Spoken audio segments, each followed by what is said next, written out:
Susie of Susie Quilts, and in hindsight, I should not have worn such a loud sweater in such a chaotic studio. Anyway, in celebration of my newest collection, Picnic Wovens, oh, hi there, I designed a quilt pattern called Sunny Day. It's your quintessential picnic sunny day quilt. I'm going to show you how to make the triangle units in the Sunny Day quilt. So we're going to sew, press, trim. It's going to be a cakewalk, which would be a great thing to do on a sunny day. That's a cut.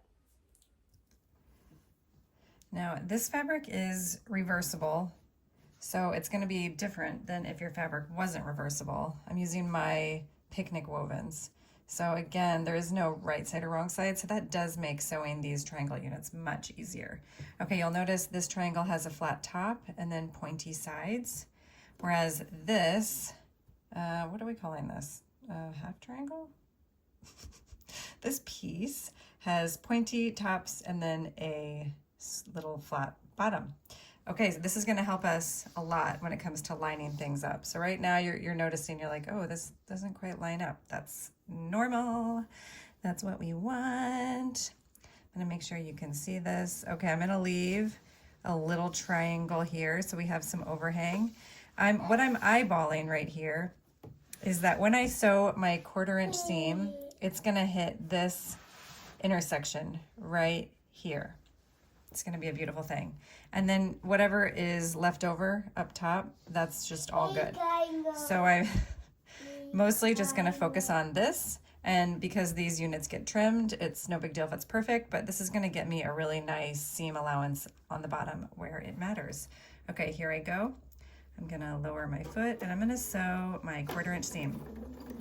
Now these units are great for chain piecing. I would do all of the right side first, I would press them, and then I would do all of the left side first, or left side second. Okay, cutting that thread. All right, I'm gonna do a close up here. Can you see what I'm talking about? Look at that. Okay, so beautiful. Okay, this is the part of the video where you can fast forward if you don't care about how I press. But in case you're curious, first I usually finger press it open, and then I will set the seam with my dry iron. I use water. You can use starch. Starch is nice if you're using these wovens like me. And then I will fully dissolve the water. I'll fully, I guess, heat the water. Okay, so I'll use my iron so that there's no more water, and then I will let the seam fully cool under my tailor's clapper. Why do I do this? Because when fibers cool under the pressure of hard wood, which is what a clapper is, they are so crisp and flat and immovable. It's really, really cool. There's science behind it. We have a tutorial on the science, whatever. Anyway, but because I don't want to wait for it to cool, I usually have 2 or 3 tailor's clappers and units going. So I spray again, I press again, I move the clapper, I do another one. Next up, I'm going to show you the second side of the unit, and it's the exact same technique as the first side of the unit. I'll press it open, I will set the seam, I will spray it with my water bottle or starch, whatever you feel like, and I'll continue moving on down the line with my tailor's clapper or clappers, and that's it.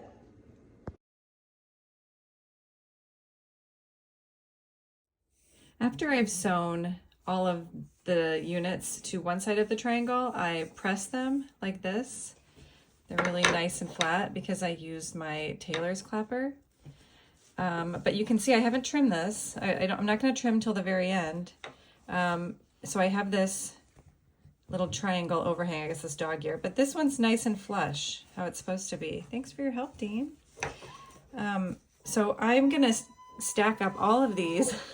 I'm gonna stack up all of these and chain piece my triangles to the other side.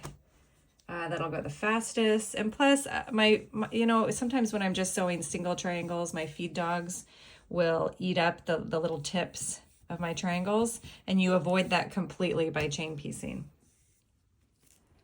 Thanks, Dean. So now it's time for me to go with my next triangle, or half triangle, or whatever we're calling this. Boom, like this. Okay, I'm gonna flip it so it's right sides together, but of course in my case they are, you know, the same. And how this is gonna line up, I love sewing this second part of the unit, because how this lines up is that these top units usually line up. If they don't, no big deal, because again, these get trimmed. But a lot of times you can line up these triangles if you don't trim them first. And then you have, of course, your nice little overhang right here. Okay, great. Because I have found, because this is a bit of a flimsy little biased situation here, sometimes my feed dogs just want to eat it. So I have to really hold this thread right here and help it along very carefully. Here we go. And then once I have, you know, an inch or so going, it's smooth sailing. This is where I stop and say don't sew too fast, because this is a bias edge. And you just got me going maybe a little too fast, so I'm gonna slow it down. If you sew pretty quickly on a biased edge, you're gonna get stretched fabric and distortion, and you won't be that happy with it. Okay, so again, we're in good shape. This is looking good. Here's one that's opened up. I haven't trimmed this yet, but you'll see how there's just some pretty significant overhang over here. But these bottoms are nice and flush whenever I do iron them back. Okay, so now it's come time to trim our triangle unit blocks. You can see we have some wonky edges down here. Of course, we have these dog ears in the middle. And to trim these accurately, you do need to prep a ruler, okay? Because no ruler is gonna come in the size that you really need, and I need visual marks. So you're gonna want 7 and 5 3/4, okay? And you can easily do this with any kind of masking tape, washi tape. I would just stick with those two, to be honest. Okay, here's some other things you're gonna wanna do. I got a little Sharpie, let me see, right. Okay, I just got a little Sharpie pen, and I gave myself even more guide marks, because I think the more guide marks, the less you have to really think about it or do any kind of math. Nobody wants to do math. Okay, so right here, I divided 7 by 1/2, and that gets me 3 1/2. And then I have my quarter. Oh, I just rubbed you off. Wow, that really rubs off easily. Okay, you can really just see it in action here. All right. Let's give myself that little dot again. Okay, all right, we've given ourselves that little guide mark. I won't be touching that. I'll just be, you know, like Vanna White style, just be pointing at it. Okay, so 1/4 inch from the top seam allowance and 3 1/2 inch. This is gonna be going where that tip, right? Where that little tippy tip is. That's gonna give us just this awesome pointy triangle, okay? Other 2 guide marks we're going to give ourselves, again, always a 1/4 inch from the edge. So 1/4 inch from the vertical edge, 1/4 inch from the horizontal edge. We're going to go right here and give ourselves a guide mark right there. And then we're going to come across the other side, and it looks like I wiped that one down. Here's another in action guide mark tutorial. Okay, sometimes my pen takes a minute to remember it's a pen. Get in there, pen. All right, there we go. All right, and as you can see, these wipe right off, so you don't have to worry about permanently damaging a ruler. Okay, we have our ruler prepped with our marks, with our tape. Now I'm gonna throw a block down, just like this. Alrighty, so now I'm gonna set this down, and the first thing I'm gonna line up is that center tip. How about I zoom in just a skosh? Yeah, okay, there we are. All right, first thing I'm gonna line up is this center dot. Okay, it looks like, wow, did I just place it perfectly on there? Okay, I'll do this just so you can actually see what's happening. Okay, center dot, nailed it.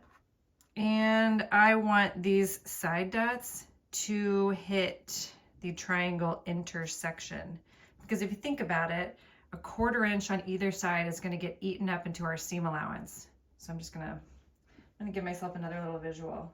This is what we call over explaining something that's not very complicated, Okay, I'm gonna give myself a little visual right here. This is when you probably fast forward. That's an option.